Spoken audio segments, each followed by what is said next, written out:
Ce podcast bénéficie du soutien de Non-Violence 21, Sortir de la violence et du Cénac. Il vit aussi grâce à vos dons qui m'aident énormément. Merci et ne lâchons rien. Il vit enfin au travers d'ateliers et de conférences interactives dans lesquelles je présente mon approche globale, poétique et radicale de la non-violence. Contactez-moi si vous êtes intéressé sur le site force-nonviolence.fr. J'ai la joie aussi de vous annoncer la création d'un parcours en ligne pour approfondir la non-violence, Innova. Cette formation proposée par l'association Management Humain Durable est l'occasion de s'approprier un outil précieux évoqué plusieurs fois dans ce podcast, la roue du changement de regard. Les liens pour me soutenir et pour découvrir cette initiative sont dans le descriptif de l'épisode. Belle écoute!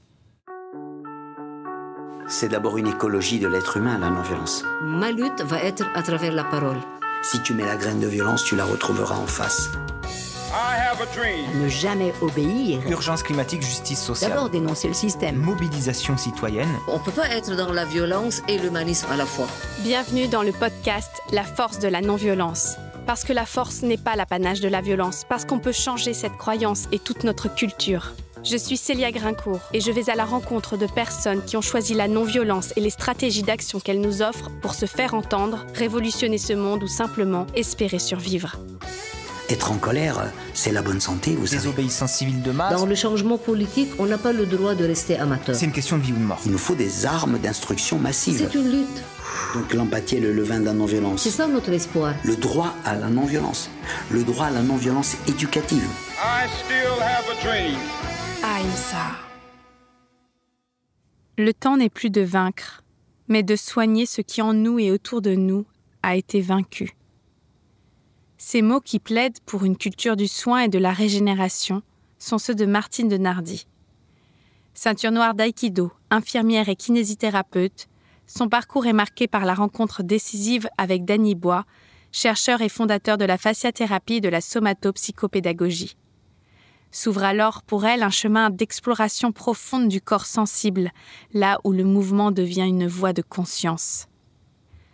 Martine de Nardy crée l'art martial sensoriel, une discipline unique où l'écoute du corps offre une possibilité de guérison et de réconciliation avec soi et le monde.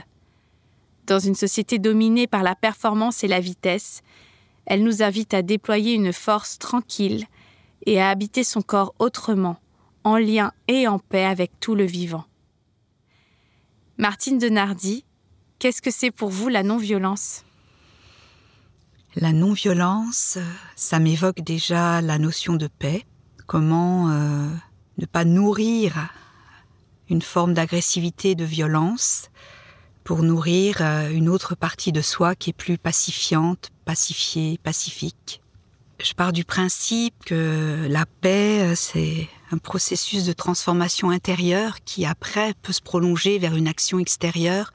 Donc moi, je me situe plutôt dans cette attention à équilibrer la relation à soi, à la pacifier, pour pouvoir être actif autour de soi, avec ses proches, dans la vie sociale et dans le monde, mais à partir de soi, le monde étant constitué d'individus.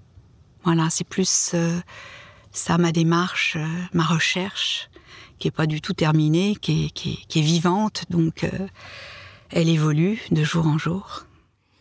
Alors vous dites travailler sur l'agir plutôt que réagir ou subir. Oui. Est-ce que vous pouvez expliquer un peu ce que vous entendez par ces termes ? Quand j'ai commencé les arts martiaux, par exemple, j'avais 15 ans. J'ai commencé par le judo, puis très vite l'aïkido, qui me convenait beaucoup mieux, quelque chose de très spiralé. Par son fondateur, c'est un art de la paix.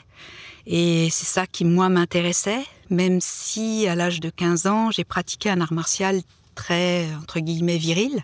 J'étais la seule femme dans les pratiques pendant plusieurs années. Dans mon adolescence, j'ai aimé ça jusqu'à 17-18 ans. Après, j'avais vraiment envie de passer à autre chose et surtout, je rencontrais autre chose. C'est-à-dire ? Par exemple, dans ma pratique des arts martiaux, les randori, c'est entre guillemets des combats à plusieurs où ça va vite. J'avais très peur parce que c'est impressionnant quand même d'être toute seule avec plein de gens autour, avec ou sans armes. Et une fois la peur vécue, je plongeais dans ma profondeur et là, je rencontrais complètement d'autres choses. Tout allait très vite, moi je ressentais de la lenteur. Tout était très puissant, moi je ressentais de la douceur. J'avais l'impression de rien faire, tout le monde était par terre. J'étais très surprise de ces moments-là. C'était comme des moments de grâce pour moi. Je me disais, mais qu'est-ce qui se passe ? Et j'étais dans un espace beaucoup plus grand autour de moi. Et voilà, j'ai commencé à découvrir ces paradoxes qui, des années plus tard, j'ai bien compris, avec tout mon travail sur la pleine présence, que je pratique depuis 38 ans avec mon professeur, Monsieur Danibois, que dans le vivant, par exemple, il y a toujours une potentialisation des contraires. La puissance, la douceur, la nuit, le jour, le pôle féminin, les pôles masculins en soi. Voilà comment on équilibre ces pôles différents à l'intérieur de soi pour pouvoir les apprivoiser quelque part, les connaître, s'accorder comme on accorde un instrument de musique pour que la mélodie soit harmonieuse dans la relation à soi déjà, et comment le prolonger après dans la relation à l'autre.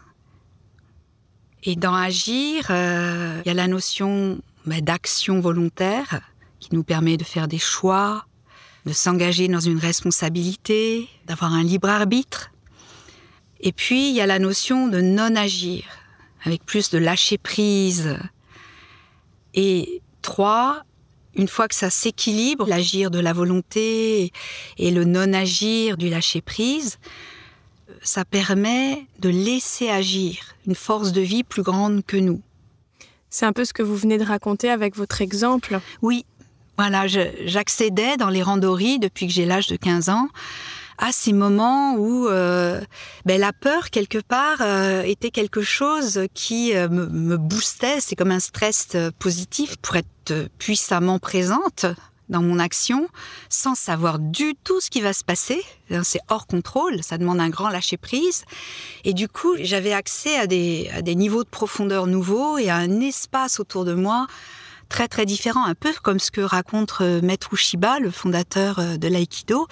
Lui, il va carrément à nommer qu'il travaille avec les forces de l'univers, les vagues de l'univers. Voilà. Mais quelque part, ce que vous dites, c'est que la non-violence, c'est une forme d'équilibre qui permet d'accéder à une profondeur. Oui. Comment vous pourriez relier non-violence et profondeur par rapport à votre travail corporel ? Quand on est dans la profondeur, dite sensible, c'est tout le travail que j'ai déployé avec Monsieur Danibois. On travaille beaucoup sur, à partir d'un lieu de profondeur où les problématiques n'ont pas d'empreinte. Un lieu vivant en nous, c'est comme ça qu'on soigne. En fasciathérapie, par exemple, on écoute le tissu, par exemple la peau. On repère les endroits dans le corps d'une personne qui sont plus mobiles, des tensions, des douleurs, des zones qui sont arrêtées, et on les remet en mouvement. Facile à dire, c'est tout un art après d'aller dans la libération très précise, sans brusquer le corps, en étant à l'écoute, voilà. Et donc cette fasciathérapie, méthode Danibois, elle apprend ça. Pour libérer un corps, on n'impose pas, par exemple, une force extérieure. On crée des conditions favorables pour libérer une force intérieure, qu'il a appelé le mouvement interne. Très souvent, quand il y a une problématique, un état de choc, des tensions, du stress, une pathologie, on crée les conditions favorables pour libérer les zones qui ne sont plus mobiles, pour laisser revivre cette mouvance interne, et on commence par libérer les fascias. Et les fascias, il y en a partout dans le corps. Moi, à la base, quand j'ai entendu fasciathérapie, je pensais que c'était quelque chose lié au visage. Non, ce sont les enveloppes du corps, de la plus superficielle à la plus profonde, qu'enveloppe, donc le plus superficiel, c'est la peau, C'est des tissus élastiques qui vont relier des différentes parties les unes avec les autres, de haut en bas, droite à gauche, avant en arrière, mais aussi dans la profondeur, un peu comme une toile d'araignée tridimensionnelle. Et il y a des plans de glissement entre certains fascias avec un gel, une forme de gel à l'intérieur. Et selon les besoins de glissement dans un mouvement, il va y avoir une production de ce gel. Le problème, c'est quand ça se colle.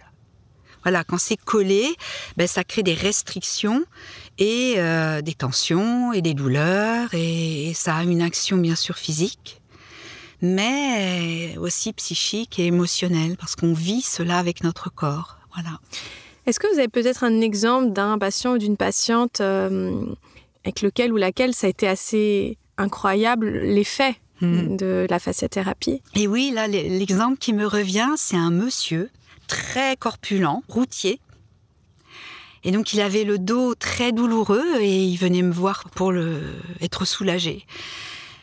Donc, je cherchais une voie de passage pour libérer. Donc, et à un moment donné, c'est ce qu'on nous enseigne aussi, quand quelqu'un est vraiment très densifié, puis quand on travaille assis tout le temps avec les vibrations, voilà, il y a beaucoup de microchocs. Et je suis passée par la libération de son cœur. C'est un homme de cœur, j'avais senti ça. Et là, j'ai libéré déjà son sternum, son thorax, ses côtes, ses fascias à l'intérieur. On appelle ça le fascia axial profond, qui va partir de la base du crâne et envelopper tous les viscères internes, notre cœur, nos poumons, nos viscères digestifs, jusqu'à notre petit bassin. Et donc, en libérant tous ces fascias à partir de son cœur, il était très touché parce qu'il sentait rien. Il s'était endurci, quoi. Il a eu chaud d'un seul coup et il me décrivait tout ce qu'il sentait. C'était assez spectaculaire en quelques instants, quoi. À l'époque, je faisais des séances d'1 heure. Voilà, au bout, je sais pas, peut-être d'un quart d'heure, ça s'est libéré petit à petit à partir d'une force en lui, son cœur. Souvent, on fait ça, on trouve le lieu de force, l'atout de la personne, parce que du coup, ça va être nourrissant d'emblée pour cette personne. Puis par exemple, son cœur, là, libère toute la vascularisation nourricière à partir des gros troncs artériels. Et petit à petit, comme ça, j'ai pu libérer ces douleurs. Je l'ai vu bien sûr plusieurs fois. Et il sortait avec le sourire, quoi, complètement réimbibé de lui. Qui est Dany Bois et qu'est-ce qui vous a amené dans votre vie? Est-ce qu'il y a eu une prise de conscience, quelque chose qui vous a amené à le rencontrer ou c'est un hasard? Je suis infirmière à la base, puis j'ai repris mes études, j'ai fait kinésithérapeute et j'ai travaillé en gériatrie pendant quelques années en tant que kinésithérapeute. C'est des personnes âgées, hommes ou femmes, qui ont plein de douleurs partout. Et j'avais fait plein de techniques très novatrices. Il y avait des problèmes neurologiques aussi. J'ai fait du bobat, du kabat, enfin des techniques modernes à l'époque. À partir d'étirements, etc. C'est des choses qui les soulageaient. J'étais prof de yoga à l'époque. Et j'ai rencontré une amie dont le mari était magnétiseur. Et ça m'intriguait. Et donc, je suis allée en vacances en Bretagne, je l'ai rencontré et j'ai assisté à quelques séances dans son cabinet par curiosité. Je suis quelqu'un de très curieux. Et puis, il me disait, écoute, je me disais, mais comment tu fais? Parce que ça fonctionnait. Et il me disait, tu poses tes mains, tu as envie de libérer, de faire du bien. Je fais, c'est tout? Et il me dit, oui. Moi, je fais, c'est tout. Alors moi, je me suis entraînée et je faisais beaucoup ça aux personnes et tout le monde voulait ça.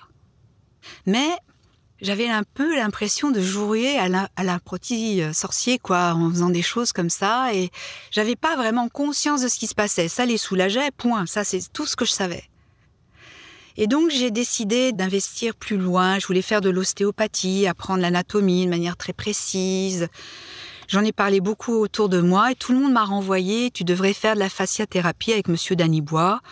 Je me suis inscrite et puis j'ai adoré. Tout de suite adoré parce que je faisais du shiatsu aussi à l'époque. Une fois dans une file, dans un stage de shiatsu, il y a une femme devant moi au self qui a eu une migraine pas possible et qui a failli, qui est tombée, quoi. Et donc moi, instinctivement, je commence à la traiter et en fin de compte, je lui ai pas fait du shiatsu, je lui ai fait autre chose, mais je ne savais pas quoi. Et en fin de compte, je lui faisais de la fasciathérapie. C'est comme si j'avais ça dans moi et j'ai reconnu ce qu'il nous enseignait, lui.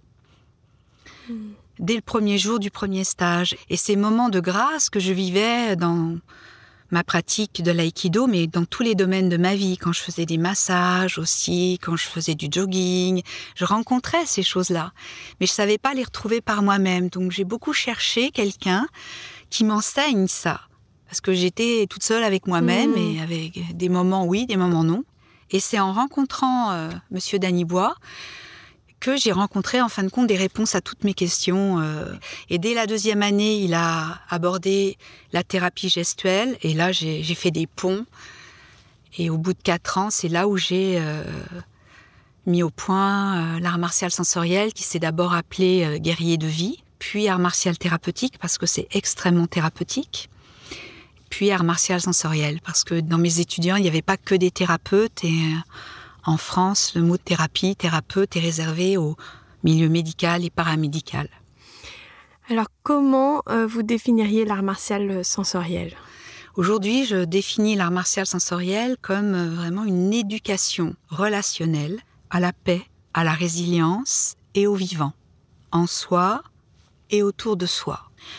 Quand j'ai commencé, au début, je travaillais vraiment sur le rapport à l'action, il y a 33 ans. Comment apprendre à bouger sans se faire mal ? Parce que moi, en pratiquant les arts martiaux intensément, je me suis fait mal aussi. Je me suis fait mal au dos, j'ai eu la chance de rien me casser. J'ai eu des mauvaises chutes avec le souffle coupé, des densités dans ma colonne, dans mes muscles, voilà. Donc pour moi, apprendre l'art de bouger sans se faire mal, ça a été le premier niveau. Et d'ailleurs, à cette époque, quand ça a commencé, il y avait beaucoup de praticiens d'art martial, judo, aïkido, karaté, kinomichi, tai chi, qui venaient dans mes cours parce qu'ils s'étaient blessés et qui pouvaient plus pratiquer leur art martial traditionnel. Voilà, donc j'ai déployé d'abord l'art de bouger sans se faire mal. Comment, en partant de la lenteur, on accède à la profondeur de son corps, de sa personne, et comment après on peut glisser en évolutivité dans des variations de rythme, sans perdre la lenteur, sans perdre sa profondeur, et donc ses ressources sensibles, là où il n'y a pas de problématique, donc il y a vraiment des ressources novatrices, et c'est très thérapeutique ça, et très nourrissant dans notre vie, même si on n'est pas malade ou tendu. Et comment, après, on peut aller dans une grande vitesse, une grande puissance, sans perdre la douceur, sans perdre la lenteur. Et là, on va dans quelque chose de plus martial. Déjà, c'est un vrai plaisir, pouvoir rencontrer aussi ses compétences, ses limites. Et on va se servir de ça, après, pour gérer le stress. Par exemple, on peut passer par l'extrême lenteur ou l'extrême vitesse. Avec des débridages rythmiques, on répète un mouvement très rapidement, tout petit, pour que ça lâche au niveau des tensions ou de la volonté trop forte. Voilà, par exemple. Alors, vous dites que vous travaillez aussi sur les systémies. Depuis 33 ans, je fais des stages d'été. Et au début, il y avait les stages d'été pour les adultes, et puis il y avait des stages à côté pour les enfants, que je gérais, avec une équipe. Et un jour, il y avait une équipe d'enfants qui nous regardaient par la fenêtre. C'était drôle. Et le plus jeune de la bande, téméraire, il est venu me voir à un moment donné, lors d'une pause, et il m'a dit « Mais pourquoi nous, on ne pratique pas avec vous ?» Voilà, c'est venu d'une demande, mais profonde. Il m'a touchée, cet enfant. Et je l'ai regardé, je lui ai fait « écoute... La première chose qui m'est venue, parce que les enfants, la lenteur, c'est pas trop leur trip, tout de suite. Je lui ai dit, tu sais, nous, il y a des moments où on apprend le mouvement lentement d'abord. Ça va pas être facile pour toi, tu es une vraie pile électrique. Il avait 7 ans, Il me dit, c'est pas grave, je voudrais essayer. C'était le fils d'une de mes étudiantes que je formais en formation pro, qui venait du Québec. Ouais. Et du coup, je lui ai dit, écoute, je vais réfléchir, laisser réfléchir, et puis je te dis. Et puis, je répondais sûrement pas assez vite pour lui. Il est revenu vraiment très persévérant. Et là, ça m'a tellement touchée dans mon cœur que je me dis, écoute, on va essayer. Puisque ça répond à une demande, on va essayer un petit moment, voir ce que ça donne. Voilà, et ça a super bien fonctionné. Il a emmené toute sa bande.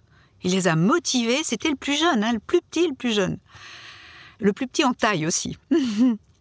Et ça a fonctionné incroyable. Et du coup, j'ai mixé tous les âges, de 7 à plus de 87 ans.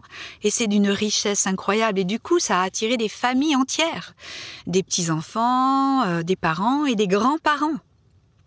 Wow. Je me rappelle, par exemple, c'était un stage où il y avait beaucoup de monde. Il y avait 90 personnes, ce stage-là.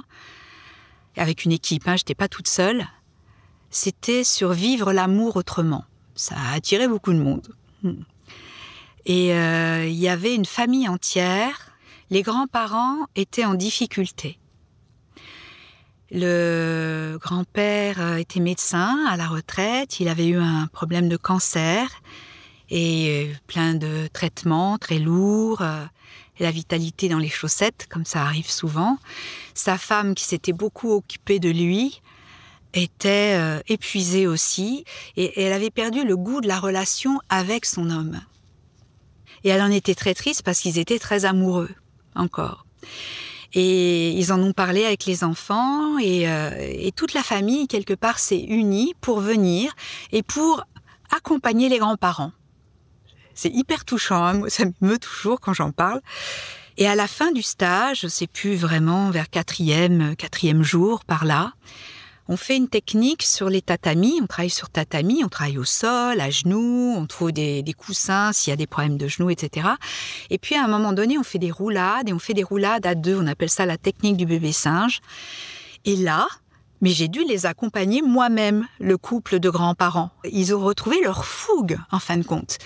Et après, la préparation est lente avant d'accélérer, mais il fallait que je les cadre tellement ils partaient dans des vitesses. Ils roulaient sur le tatami.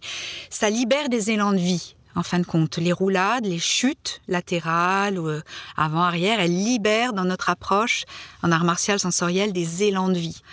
Et ça a libéré un élan relationnel vraiment d'amour entre eux, qu'ils en ont témoigné après. Ils m'ont écrit pendant 4 ans après. Il y a vraiment eu un accordage de toute la famille. Et ils ont travaillé les uns avec les autres, les grands-parents ensemble, avec leurs enfants, avec leurs petits-enfants. Enfin, c'était assez magnifique, quoi. Très touchant et magnifique. Ouais. Alors, vous parlez de lenteur, de mouvement interne, de revenir vers soi, mais ça semble tellement peu correspondre à notre époque qui va à 100 à l'heure, avec des corps qu'il faut contraindre, qu'il faut faire correspondre à des standards de beauté ou à des injonctions sociales ou tout simplement à la monotonie du métro-boulot-dodo. De quelle manière vous voyez votre travail dans cette société qui est un peu une fuite en avant ? Comme une urgence. Pour moi, la non-violence, c'est ça aussi. C'est comment respecter les lois du vivant dans notre corps, dans notre physiologie. La physiologie, c'est quand ce n'est pas pathologique, vous voyez. La physiologie, c'est toutes les capacités qu'a notre organisme de s'auto-réguler. Et notre physiologie est vouée à l'équilibre, à un bien-être. Il faut vraiment une saturation pour couper les fonctions physiologiques. Mais malheureusement, par exemple, la grande fatigue, les burn-out qu'il y a chez les jeunes gens, à tous les âges. Je lisais un travail de Madame Claire Mounier qui travaille au CHU de Lille en cardiologie, qui s'est très engagée pour la santé du cœur des femmes. Et elle différencie, je trouve ça très pertinent, le burn-out, qui est vraiment une saturation, on épuise quelque part nos grands systèmes, du bore-out, c'est-à-dire l'ennui. Il y a un épuisement chez beaucoup de gens lié à l'ennui. Ils s'ennuient dans leur vie, ils s'ennuient dans leur travail, ou dans leur vie familiale, ou entre eux et eux. La perte de sens. Ouais. Donc, ça, pour moi, c'est de la violence, par exemple. Comment, en soignant les gens, en les éduquant. Donc, éduquer, c'est pas formater pour moi. Oui, justement, je voulais vous poser la question. Quand vous dites éduquer à la paix, est-ce que ça veut dire qu'on n'est pas fait pour la paix ou est-ce qu'au contraire, on a été défait? Les gens sont... Il y a un éloignement. Mais c'est intéressant de repérer ce qui nous rapproche de notre vivant. Quand on rééquilibre le corps dans sa physiologie, on se sent en paix, naturellement. Voilà.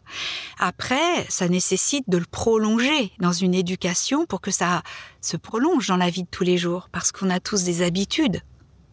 Et les conflits sont fréquents. C'est-à-dire, il y a beaucoup de sources de conflits. C'est pour ça que moi, j'ai déployé, à un moment donné, je me suis rendu compte qu'il était nécessaire d'aborder la gestion des conflits. Parce que je l'ai vécu déjà pour moi.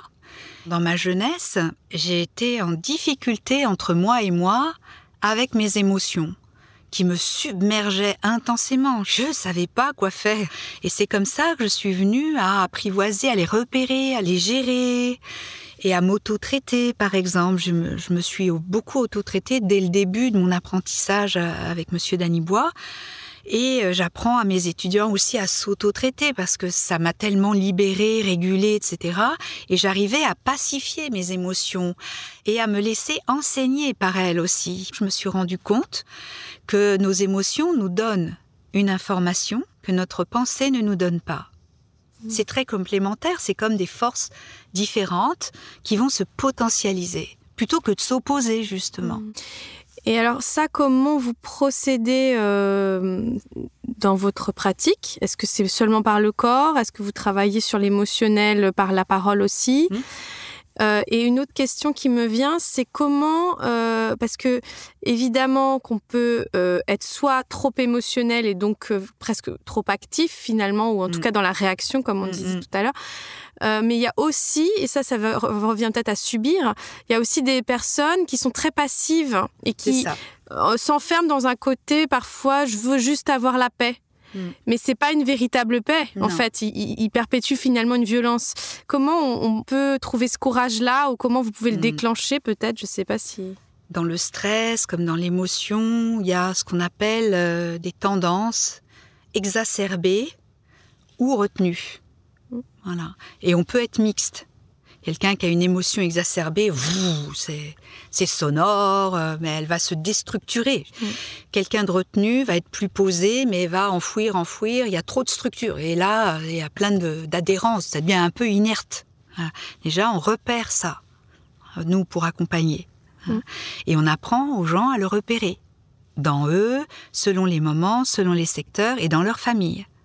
Déjà, ça devient une perception et une connaissance de soi et de l'autre différente pour ne pas subir ces moments-là de conflit. Par exemple, quand il y a quelque chose de viscéral, émotionnel, ça peut mettre en lésion le système hormonal, le système neurovégétatif qui va réguler le cœur, les poumons, la digestion, voyez, et mettre en lésion au-delà du problème conflictuel entre deux personnes. Ça va avoir un impact au niveau du corps. Donc nous, on part de la libération du corps, petit 1. Et une fois que c'est un minimum apaisé, libéré, en plusieurs étapes, on peut faire un travail gestuel parce que ça permet à la personne de gagner en autonomie et de se mettre en action. Parce que la gestuelle va respecter les lois du vivant dans la physiologie du mouvement. On fait des choses très lentes, très simples, assis sur une chaise, en ressentant les starters du corps, en plongeant dans sa profondeur, dans des axes. Puis, il y a l'entretien verbal. Donc, il a déployé ça aussi, M. Danybois. L'entretien verbal à directivité informative. C'est une directivité qui pose des questions quand la personne tourne en rond, par exemple, et qui part du principe que la problématique de la personne vient d'une information manquante. Alors le praticien va être à la fois perceptif et observateur et créer les conditions pour que la personne se rende compte par elle-même. Et hop, ça déclenche en fin de compte des informations à l'intérieur d'elle, un processus de réflexion aussi où elle a des nouvelles pistes pour cheminer. Par exemple, dans un de mes stages, j'avais un couple, 2 parents qui sont formés à l'art martial sensoriel et ils m'ont demandé tous les deux si leur fils, qui avait 10 ans à l'époque, pouvait venir. Je fais aussi de l'accompagnement de la vie intra-utérine. Donc c'est un petit que je connaissais depuis sa vie intra-utérine. Les 2 parents m'ont demandé si le petit garçon pouvait venir parce qu'ils étaient en cours de séparation et ils le vivaient très mal. Et donc j'ai fait un entretien de présentation déjà de la difficulté. J'ai laissé la parole à l'enfant et je lui ai demandé mais qu'est-ce qui se passe pour toi ? Est-ce que tu peux m'expliquer ? Qu'est-ce qui fait que tu es si en colère, que tu n'es pas bien ? À l'école aussi, il était turbulent, même violent. Il me raconte des choses sur la disponibilité des parents, etc. Qu'il y a des choses toutes bêtes qui l'agacent. Et donc, il était en colère contre sa mère. Et il lui a dit, en la regardant, il était en colère contre son père, qui était là aussi. Il lui a dit en le regardant. Et puis, la nouvelle compagne de son père. Et à un moment donné, me vient de lui poser une question à ce petit garçon en disant « On se connaît depuis longtemps, puisque je t'ai accompagné quand tu étais dans le ventre de ta maman. Et puis après, on s'est souvent vus. Est-ce que tu as déjà ressenti de la colère avec moi ?» Il me regarde en faisant « Ben non, toi, tu fais du calme. » Et là, ça a créé un silence dans lui, dans la relation avec ses parents, parce qu'en fin de compte, il avait besoin de calme. Et les parents ont vite compris que, en fin de compte, s'ils sont agités, stressés, etc., ça va avoir des répercussions sur leur enfant qui est très sensible. Voilà. Et donc après, on a fait une pratique, on appelle ça le kokyu sensoriel, où il y en a un qui accompagne l'autre au sol, c'est très ludique, sans rapport de force ni de pouvoir, on appelle la relation sans prédominance, pour réaccorder la relation. On repart, en fin de compte, de la communication première de l'être humain, qui est d'abord une communication corporelle, de tonus à tonus, mais c'est un tonus de ce qui nous constitue, on appelle ça la matière qui nous constitue. Je recrée les conditions pour que ça se refasse, ce dialogue, à partir de ce lieu où il n'y a pas d'empreinte de toutes ces problématiques de colère. Et alors, comment ça s'est résolu ? Et ça chemine énormément. Ça s'est beaucoup pacifié, apaisé et calmé. Après, il y a eu des entretiens entre la maman, la nouvelle compagne du papa, et que j'ai accompagné aussi en entretien verbal à leur demande, sans enfant. Il y a eu des entretiens entre le papa et la maman pour qu'ils repèrent, en fin de compte, ce qui déclenche le processus d'agitation, de stress, qui n'était pas conscient chez eux. Voilà. Et du coup, ça s'est calmé. Alors, donc, vous dites que vous avez travaillé sur la période périnatale et avec donc des bébés dans le ventre de leur maman. Qu'est-ce qui vous a poussé à ça et quels sont les bénéfices ? J'ai été prof de yoga et dans mes cours de yoga, j'avais déjà beaucoup de femmes enceintes. Donc j'ai adapté le yoga pour les femmes enceintes et quand j'ai commencé la gymnastique sensorielle, il s'est passé la même chose. En fin de compte, j'ai répondu à une demande. Quand elles venaient par exemple en thérapie manuelle, en fasciathérapie, j'ai appris beaucoup des bébés. Je me suis laissée guider par eux pour libérer aussi l'espace du bébé. Quand une femme a mal au dos, elle est tendue et du coup, l'espace du bébé se restreint par la tension. J'ai beaucoup appris des bébés. Je me laissais guider par leurs mouvements, comme une danse. C'est super agréable à faire. Mais il y a aussi des bébés qui sont en difficulté. Donc, j'ai aussi appris des bébés en difficulté. Voilà. Et donc, du coup, les femmes enceintes, elles me parlaient de leurs angoisses, de leurs peurs par rapport à l'accouchement. Et j'ai fait tout un travail de préparation à la naissance en gymnastique sensorielle périnatale. On accompagne la maman à une préparation à l'effort de l'accouchement et le papa va accompagner et va être enveloppant ou être en point d'appui. Et la maman, comme ça, est beaucoup plus libre, disponible et elle se sent sécurisée pour accompagner son bébé. Car dans la physiologie, l'enfant, quand il est prêt, donne l'information hormonale à sa maman que c'est le moment. Et l'enfant est actif dans la physiologie quand tout va bien. Donc la maman accompagne l'enfant qui naît avec des poussées glissées, des rassemblements au moment des contractions, des moments de glisser au moment entre les contractions. Et quand il y a des césariennes, il y en a de plus en plus. Donc j'ai beaucoup accompagné de femmes qui ont vécu des césariennes avec des fois beaucoup de difficultés. Dans le corps, ça se sent très fort, il y a une interruption du mouvement et de la physiologie de l'accouchement. Ça coupe le processus physiologique naturel.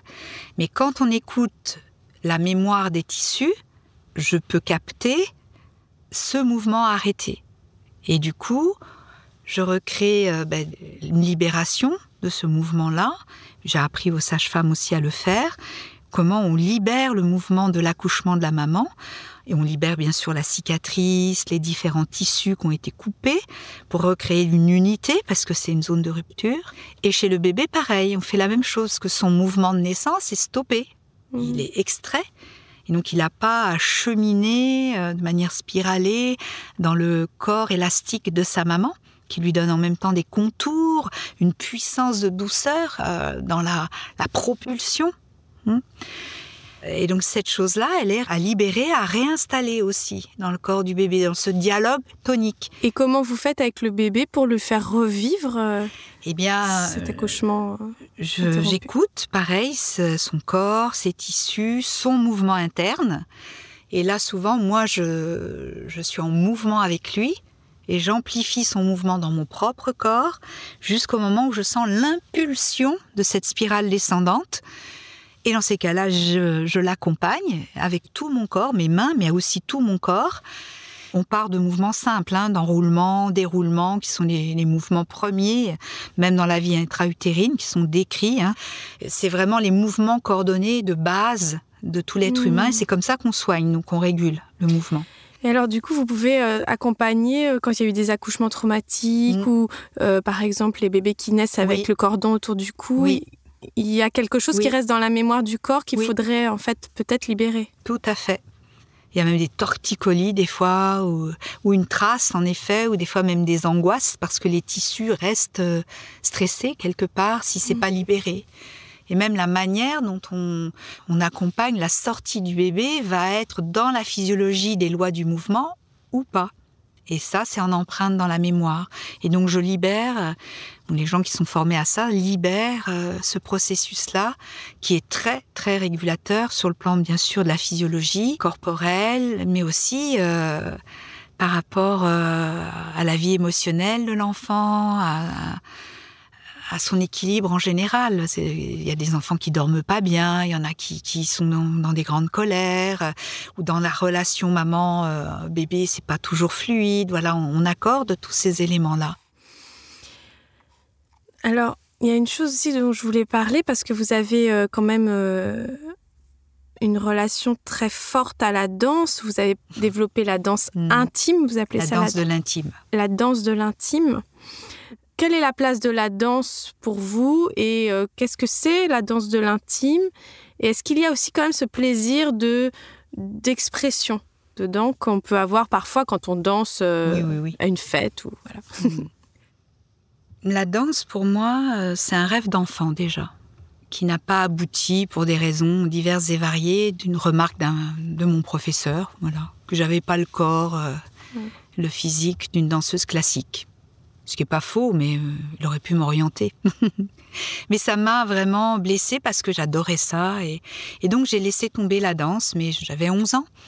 J'ai réessayé après et ça m'ennuyait. Mais vraiment, les cours m'ennuyaient. Mais quand je dansais, par exemple, dans des fêtes, etc., moi, je me reliais toujours à ma profondeur. Et oui, il y a une dizaine d'années, j'ai repris la danse. Parce que moi, dans la gymnastique sensorielle, il y a beaucoup de mouvements libres. On fait d'abord du codifié pour ne pas être dans une liberté illusoire qui tourne autour de nos axes de fixité, mais pour libérer des zones qu'on ne libérerait pas si on dansait de manière spontanée. Et du coup, j'ai commencé à reprendre la danse par la danse indienne contemporaine et le flamenco. J'aime beaucoup. Et la danse de l'intime, c'est venu suite à une prise de conscience dans une période où j'ai traversé des choses qui me touchaient profondément. En fin de compte, j'ai fait beaucoup de cours de danse et je me suis auto-libérée en dansant. Et je pleurais tout le temps. Je pleurais tout le temps dans les cours. Mais c'était très libérateur et puis ça a vraiment pacifié quelque chose dans moi. Et donc, à un moment donné, j'ai eu l'élan de le proposer aussi à d'autres, et pas en formation professionnelle, mais en accompagnement de groupe ou individuel aussi, ça peut arriver. Généralement, c'est des petits groupes de travail assez intimes.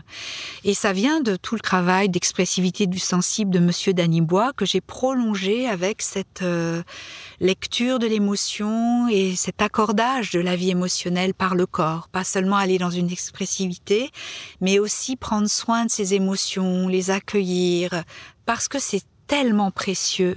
Vraiment, je fais souvent un plaidoyer pour la vie émotionnelle de l'être humain, qui, de mon point de vue, n'est pas suffisamment considérée depuis l'enfance. Ouais. Oui, mais c'est vrai qu'on a été très peu accompagnés sur ce plan-là. C'est ça. C'est toute une éducation, une fois de plus. Éducation, c'est apprendre, simplement, et donner le goût d'apprendre par le jeu. C'est connu scientifiquement que les enfants apprennent le mieux par le jeu, mais j'émettrais l'hypothèse que les adultes aussi. C'est ce que je constate en tous les cas. Et j'aime beaucoup ce terme d'intime parce que pour moi, ça rejoint aussi ce que vous dites sur la profondeur, dans le sens où on est dans une société où l'intimité n'existe plus beaucoup. Et quelque part, c'est une perte aussi de liberté d'être soi. L'intimité, c'est là où on est le plus nous-mêmes, et c'est ce qu'il y a le plus sacré peut-être. Et l'intime... Je suis spécialisée en urogynécologie aussi, dans mon axe de fasciathérapeute. Et donc, je me suis beaucoup occupée de libérer, d'accorder un starter de l'intime quand même au niveau d'un petit bassin, de l'homme, de la femme, et de la relation d'intimité dans les couples. Dans l'intimité, il y a toute la capacité de créativité, par exemple. C'est pas seulement la conception d'un nouvel être humain, mais aussi c'est la conception de quelque chose de nouveau dans l'intime, autant dans notre petit bassin que dans notre profondeur. Et la non-violence, c'est peut-être aussi plonger dans sa profondeur, dans des ressources que l'on a tous et qui sont à découvrir. Et c'est un vrai challenge de curiosité. Merci beaucoup, Martine Denardy. Merci à vous.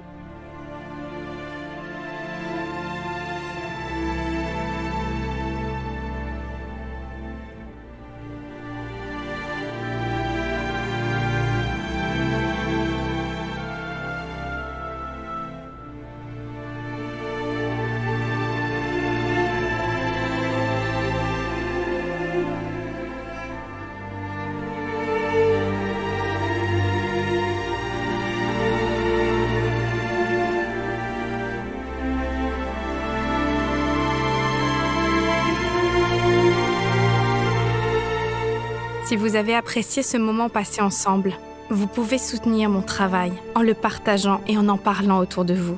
Et vous pouvez aussi me faire des dons, ponctuels ou réguliers, en cliquant sur l'onglet « Soutenir » du site force-nonviolence.fr. Je nous souhaite d'utiliser nos peurs, nos colères et nos révoltes comme un moteur pour agir et transformer ce monde. Ahimsa.